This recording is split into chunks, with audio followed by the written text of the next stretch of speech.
Hi everyone, welcome back to my channel. My name is Carly and I'm a mixed media artist who specializes in gouache paint, ink work, and sometimes I do digital painting. And today I'm actually going to be doing acrylic painting on leather. I'm going to be showing you my process behind taking this Coach bag that was originally totally plain and upcycling it into a revived piece of artwork. So let's get into it. This purse was my mom's. It was just kind of laying around and she was tired of having a bunch of plain black bags. So she gave me this purse, told me I want some poppy flowers.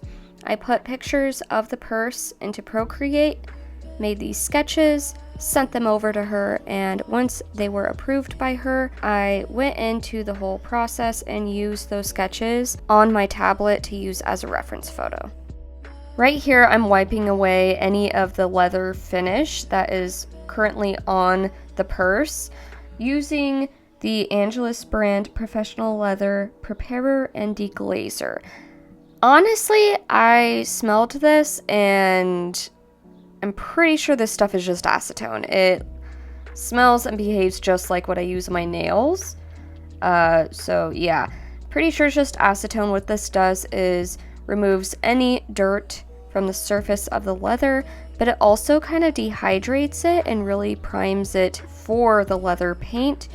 And once we go in with the acrylic paint in thin layers, it just fully absorbs. This just makes it so that the paint actually adheres to the leather and is flexible with the fabric. It also does just what the name suggests, it deglazes it. So the factory finish that they put on the leather, this will totally cut through that. So this way, when you're painting, the paint is adhering directly to the surface of the leather, not onto that waxy coating that the factory puts on the leather as a finish seal.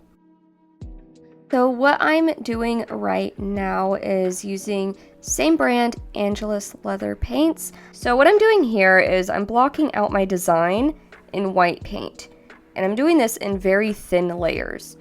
The purpose of this is, one, I want to block out all that black. I want to create a good base of white so that when I add in the other colors, they're vibrant, they're not being sucked into the black finish of the leather.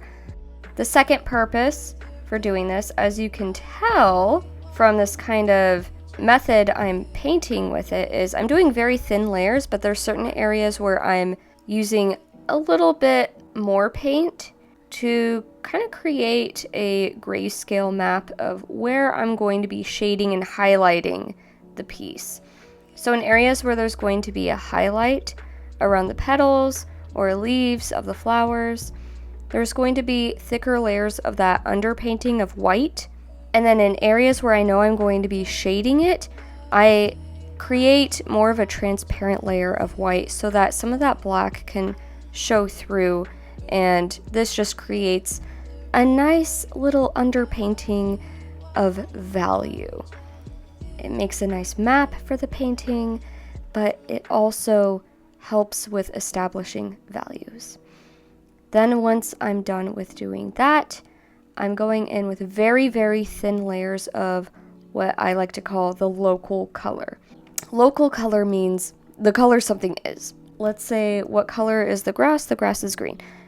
Whereas if you really do a deep dive on color theory and all that jazz, which I could totally do another video on that, if you took an eyedropper tool, a photograph of a patch of grass, and you went across, you'd find that in the shadows it's more of like a blue-green, whereas in direct sunlight it's more of a yellow-green. But local color just means the grass is green. That is the color that it is. So I'm doing red poppies. I'm getting straight up red, and I'm just doing a very thin layer of that over all of the petals.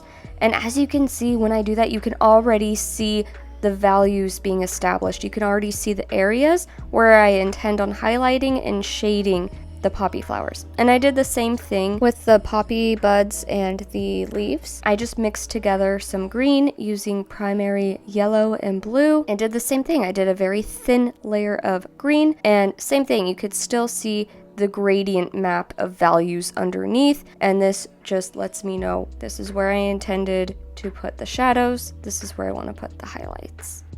Another side note is that the product I'm using today is Angelus Paint, and I'm using their starter kit. So they have a starter kit that has the deglazer in a tiny little pot, and they also have some brushes that come with the kit, as well as primary colors and black and white. So you get, for about $30, maybe a little less than that, you can get it on Amazon. I can link that down below, which it will be an affiliate link. If you choose to use my link, I do get a small commission from that, so thanks if you want to, but obviously you don't have to. You could just look up on Amazon Angelus Leather Paints and find their primary color paint starter pack. For the green, I just mixed together the yellow and green.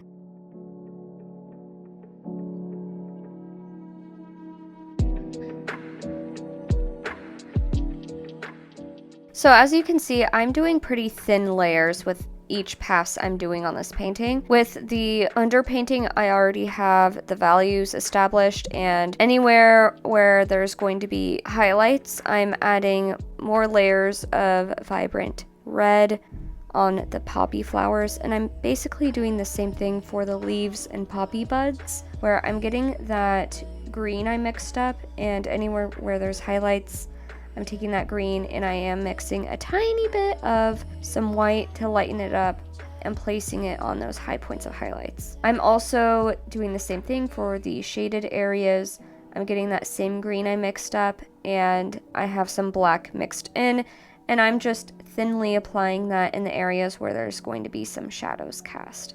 And as I do this with each pass, it makes the paint more opaque, so you can see, especially with that poppy bud I just painted on with the highlight color I have mixed, makes a huge difference. It makes it actually look like a rounded object. The reason why I'm doing very thin layers with each pass is because, one, it provides better flexibility with the paint as it moves along the leather. It just makes it more durable. The second reason I'm doing very thin layers is because with acrylic paint, it dries very fast. So I like doing thin glazes of paint. That way I can get a really smooth gradient along my shading and highlights.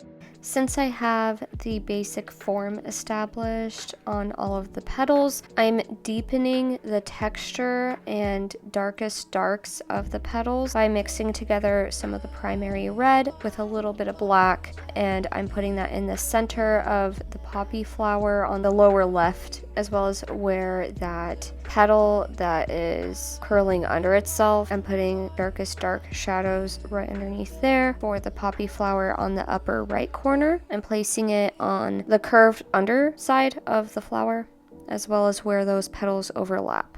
I'm also doing a thinner layer of that shadow color and creating kind of vertical lines across the surface of the petals to create these kind of frilly, ruffly, textured divots across the flower.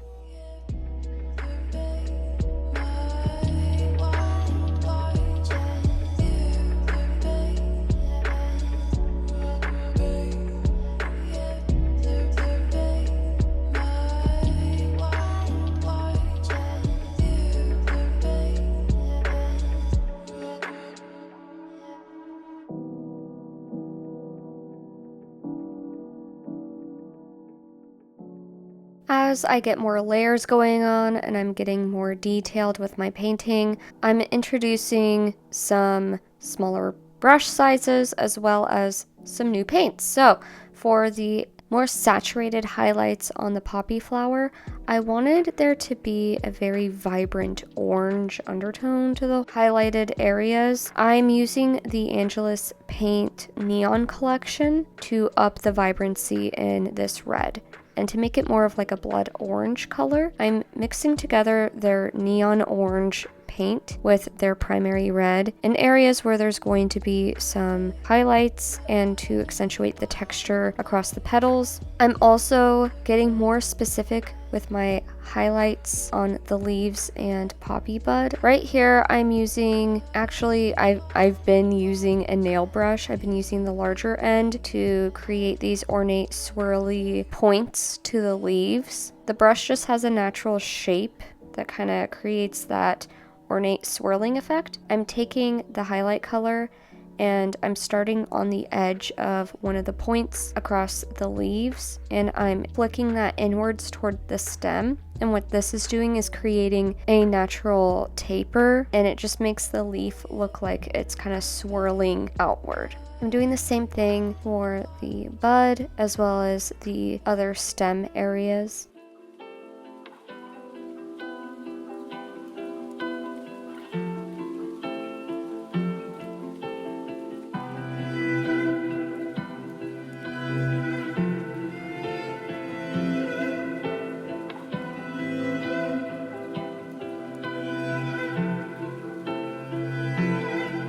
Sunshine.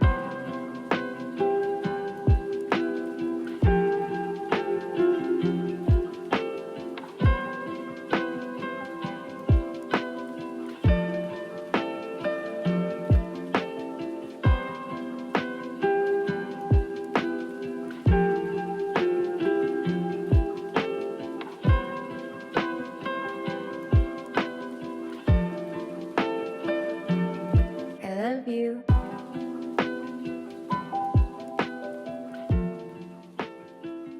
Poppy stems tend to have this kind of peach fuzz kind of hair growing out of it, and after I'm done doing a lot of the general forms and shadows and highlights to the leaves and stems, I'm gonna go back in with the other end of the nail brush that is super thin, and I'm using the really thin end of the brush to create each of those individual hairs. You can kind of see what I'm doing here around the poppy bud especially is just kind of getting that original highlight color I created, but adding even more white just to really crisp up the image. And I'm using that same color to create those individual hairs across the stem.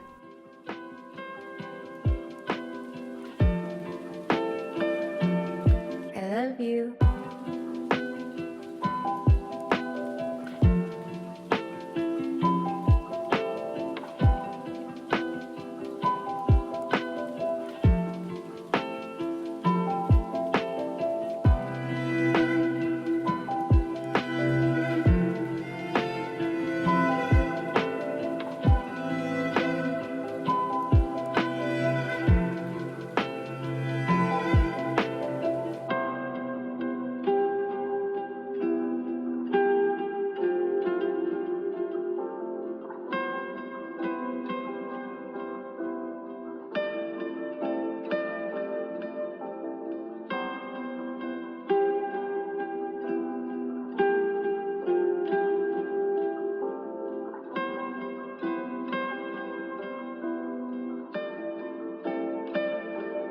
Good morning, sunshine.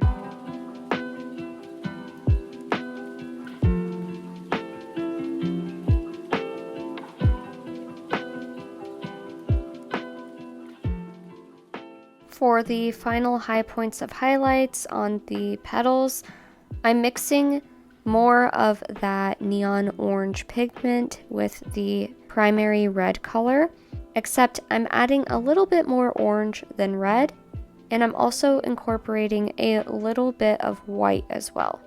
I'm using the very thin end of the nail brush, and I'm creating vertical lines to accentuate the high points of those ruffles across the poppy petals.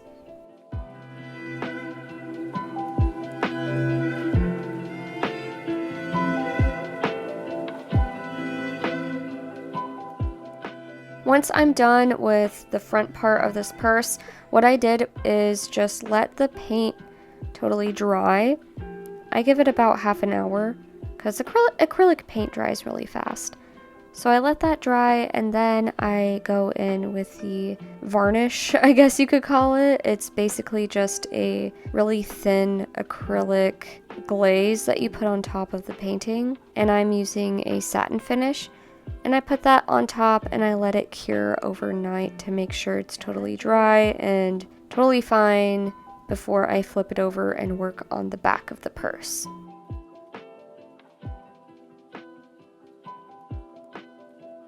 For the back of the purse, I'm just prepping like I did for the front. I'm using some of that deglazer, which I'm pretty sure is just acetone, to remove the finish and any dirt on the leather.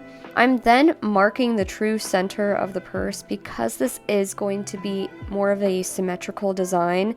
I just wanted to make sure it was totally centered, so I did some crosshairs there to line it up. And then I'm kind of gauging using the poppy buds where the swoops are going to be, just to make sure the arches for the stems are even. I don't want it to be exactly perfect on each side. I'm allowing some differences on each side within the leaves and things like that, but the general shape, I do want it to be even. I don't want this to be lopsided because that would really bother me. And I'm marking this all out using, again, the same technique where I have the white acrylic paint really thinned down, and in areas where I know I want there to be higher points of highlight, I am layering that white paint up even more. In areas where I know there's going to be some shadows peeking through, I'm allowing more transparency so you can see through the black leather paint a little bit more.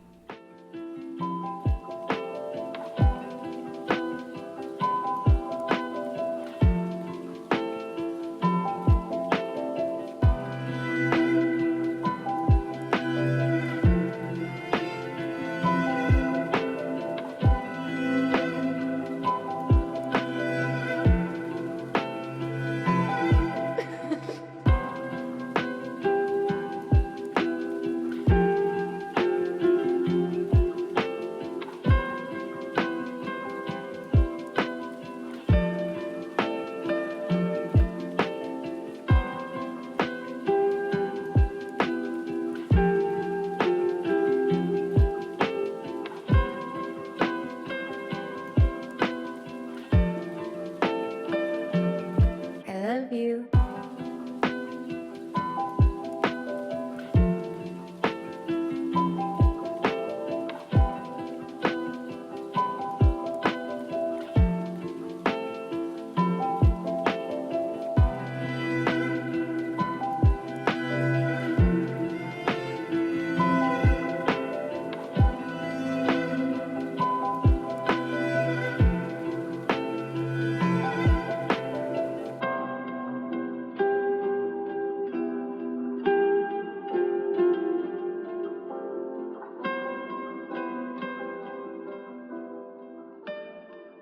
Because I want the leaves to be kind of unique on their own, but still represent an even design on both sides, I'm using just lines with the thin brush end of the nail brush I'm using. Good morning, sunshine. And I'm creating basically just like a skeleton for the leaves.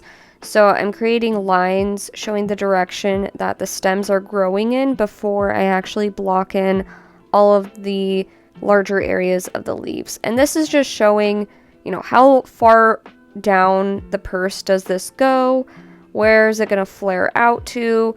You can still see some subtle differences across both sides, but it's still generally even and symmetrical looking, which I like.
Then I'm layering up that white paint base, especially on the high points of highlights across the petals and the poppy buds.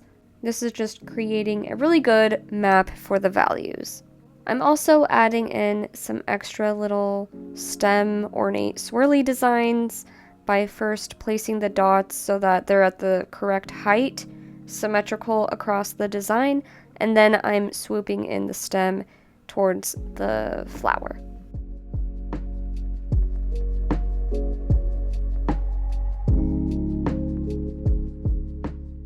Next, going in with the local color of the poppy petals and the leaves, I am doing a very thin coat for the base across the painting. So I just got some of that primary red and I did one thin layer across the whole flower. And then you can see I'm building that up in areas where there's going to be more shadows. Then I'm doing the same thing by mixing together a green color using just the primary yellow and blue, and thinly applying that across all of the leaves.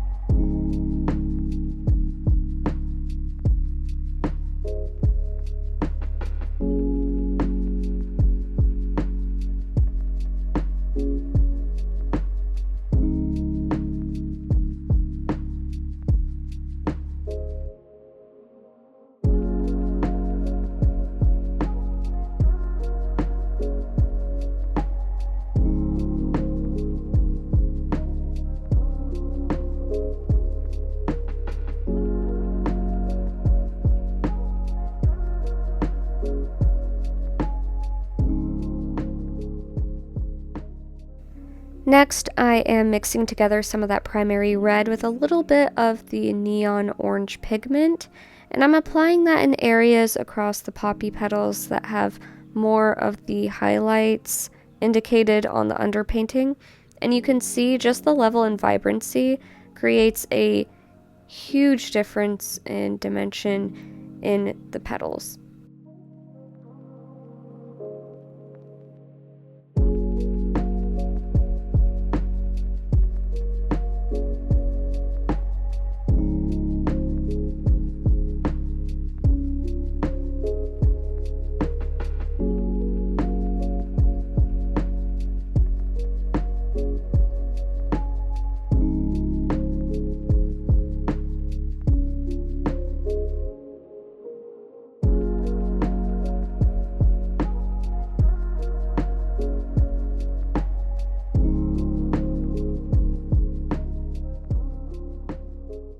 In a thin layer, I'm applying that green mixed with some black, and I'm applying that in concentrated areas towards the stem, and then I'm applying it heavily in areas where I know there's going to be a cast shadow. So obviously the flower is going to cast a shadow along the leaves that are underneath it. So I'm using more of that mixture there. And then, like I said, I have it more concentrated on the stems, but as the leaves grow outward, I'm using less of it, and I'm kind of blending that out with the larger end of my nail brush.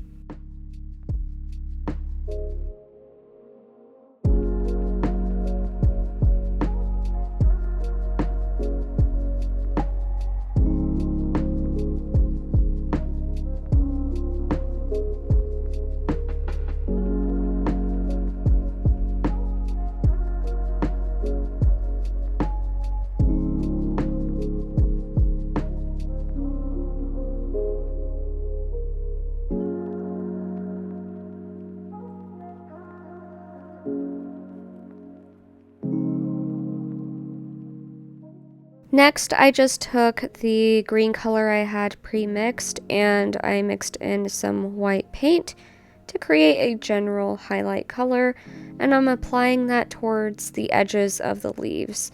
And you can see more of that color is being applied as the leaves and stems are growing outwards away from the flower, and then I'm using less and less of that around the edges of the leaves as those leaves start to become closer to that cast shadow underneath the flower.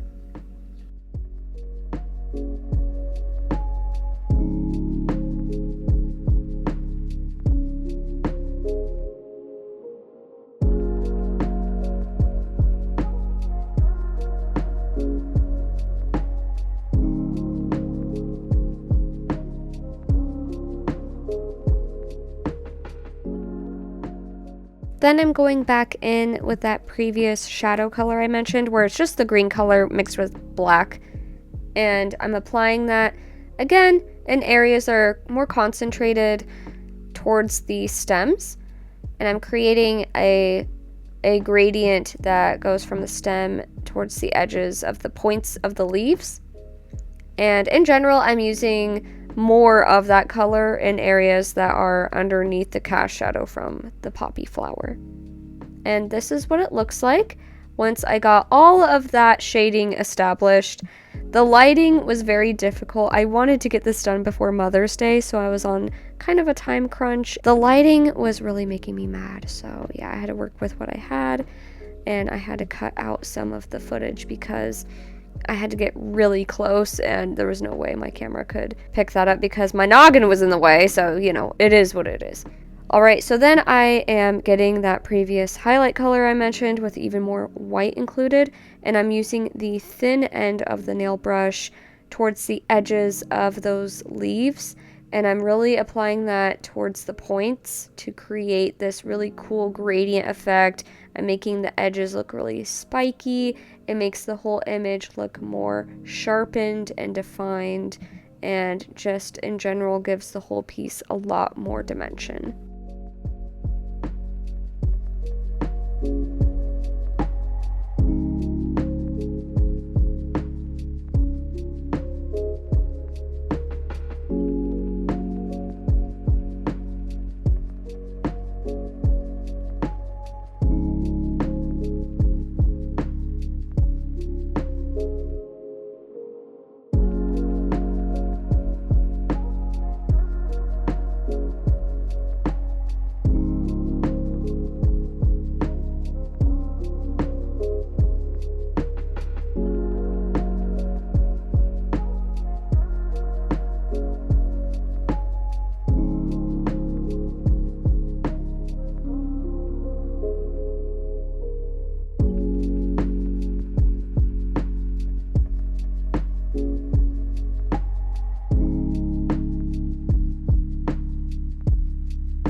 Alright, so once I'm done doing the shadows and highlights across the leaves and stems, I'm going in with a very light green color, and I'm using the thin point of my nail brush to create those little peach fuzz hairs growing out of the stems.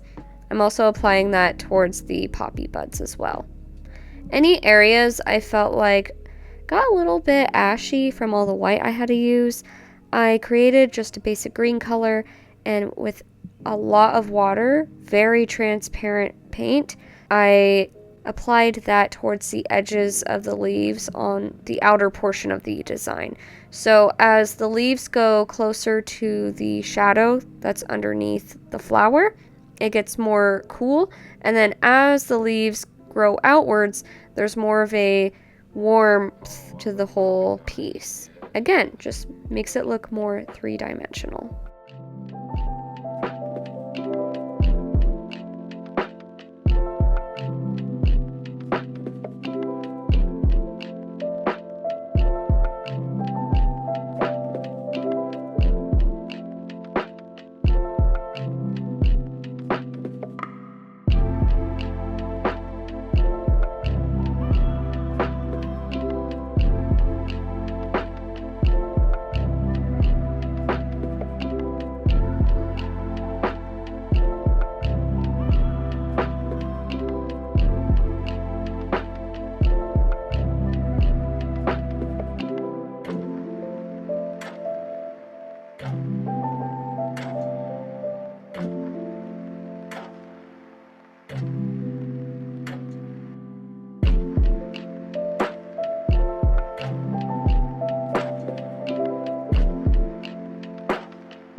Then for the final highlights on the poppy petals, I got that same blood orange mixture I created with the primary red and neon orange pigments, except this time I'm adding more orange than red, and I'm also including a little bit of white paint as well, and I'm creating more texture across the ruffles in the petals.